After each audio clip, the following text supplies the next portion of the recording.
Hi friends, welcome to your kitchen. ಮಸಾಲೆ ರುಬ್ಬದೆ ಬದನೆಕಾಯಿ ಪಲ್ಯ ಮಾಡಿ ತೋರಿಸ್ತಾ ಇದ್ದೀನಿ.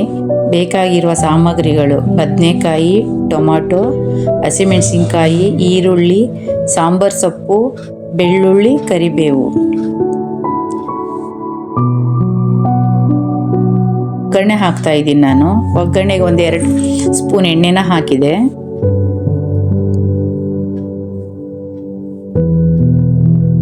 ನೆಕ್ಸ್ಟ್ ಅರಿಶಿನ ಪೌಡ್ರು, ಸಾಸಿವೆ, ಜೀರಿಗೆ,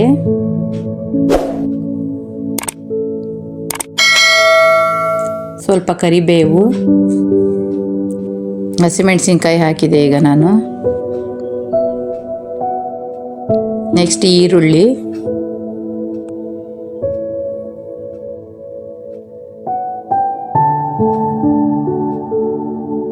ಎಲ್ಲವನ್ನು ಒಂದು ಅರ್ಧ ಭಾಗ ಬೇಯಷ್ಟು ಒಗ್ಗರಣೆ ಹಾಕಬೇಕು.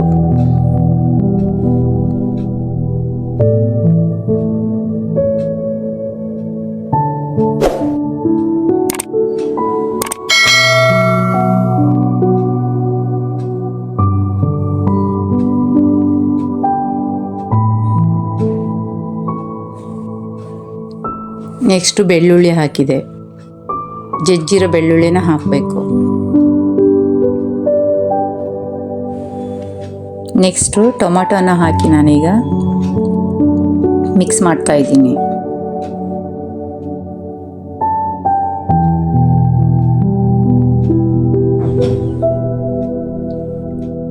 ನಂತರ ರುಚಿ ತಕ್ಕಷ್ಟು ಉಪ್ಪನ್ನು ಹಾಕ್ತಾ ಇದ್ದೀನಿ.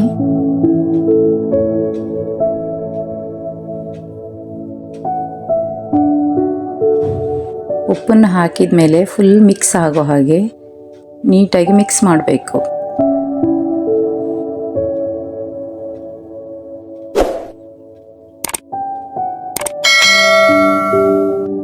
ನೆಕ್ಸ್ಟ್ ಸಾಂಬಾರು ಪೌಡ್ರನ್ನ ಹಾಕ್ತಾ ಇದ್ದೀನಿ.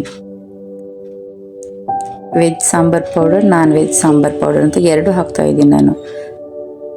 ನಾನ್ ವೆಜ್ ಯಾಕಂದರೆ ನಾನು ಈ ಪಲ್ಯಕ್ಕೆ ಸೀಗಡಿ ಮೀನು ಹಾಕ್ತಾ ಇದ್ದೀನಿ. ಅದಕ್ಕೆ ನಾನು ಈ ಸಾಂಬಾರು ಪೌಡ್ರ್ ಸಹ ಹಾಕ್ತಾ ಇದ್ದೀನಿ.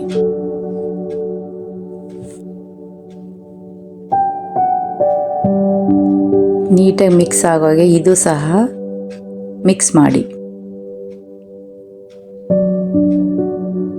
ಎಲ್ಲವನ್ನು ಈ ರೀತಿ ಮಿಕ್ಸ್ ಆದಮೇಲೆ ನೀರನ್ನು ಹಾಕಬೇಕು.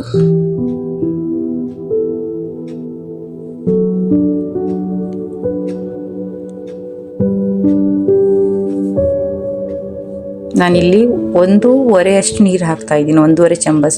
ನೆಕ್ಸ್ಟ್ ಹೆಚ್ಚಿಟ್ಟಿರೋ ಬದನೆಕಾಯಿನ ಹಾಕಿ ಈ ರೀತಿ ಮಿಕ್ಸ್ ಮಾಡಿದೆ. ನೀರನ್ನು ಸ್ವಲ್ಪ ಬಿಸಿ ಆದಮೇಲೆ ಬದನೆಕಾಯಿ ಹಾಕಿ.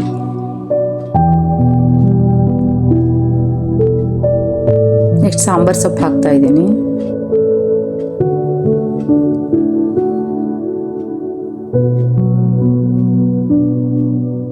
ನಂತರ 1/4 ಭಾಗ ಬೆಂದಾದ್ಮೇಲೆ ನಾನು ಈ ಪಲ್ಯಕ್ಕೆ ಆವಾಗಲೇ ಹೇಳಿರೋ ಹಾಗೆ ನಾನು ಆನ್ಲೈನಲ್ಲಿ ತರಿಸಿದ್ದೆ ಇದು ಸೀಗಡಿ ಮೀನು ಅಂತ. ಅದನ್ನು ನಾನು ಸೇರಿಸ್ತೀನಿ ಈಗ. ನಾನು ಅದನ್ನು ಎಲ್ಲವನ್ನು ಫಸ್ಟ್ ಹುರಿದು ಕ್ಲೀನ್ ಮಾಡಿ ರೆಡಿಯಾಗಿ ಇಟ್ಟಿದ್ದೀನಿ. ಫಸ್ಟು ಅದನ್ನು ನಾನೀಗ ಹಾಕ್ತಾ ಇದ್ದೀನಿ.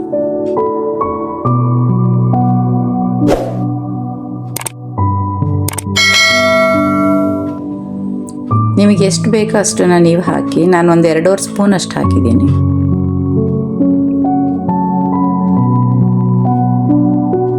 ನೆಕ್ಸ್ಟ್ ಫುಲ್ ಮಿಕ್ಸ್ ಮಾಡಿ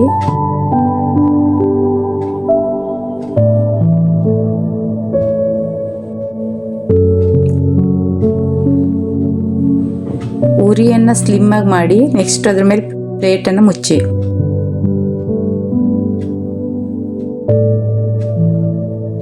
ಮತ್ತು ಇನ್ನೊಂದು ಸರಿಯನ್ನು ಫುಲ್ ಮಿಕ್ಸ್ ಮಾಡಿ. ಇಷ್ಟ ಆದಮೇಲೆ ಪಲ್ಯ ರೆಡಿ. ಅಕ್ಕಿ ರೊಟ್ಟಿ ಜೊತೆ ಕಾಂಬಿನೇಷನ್.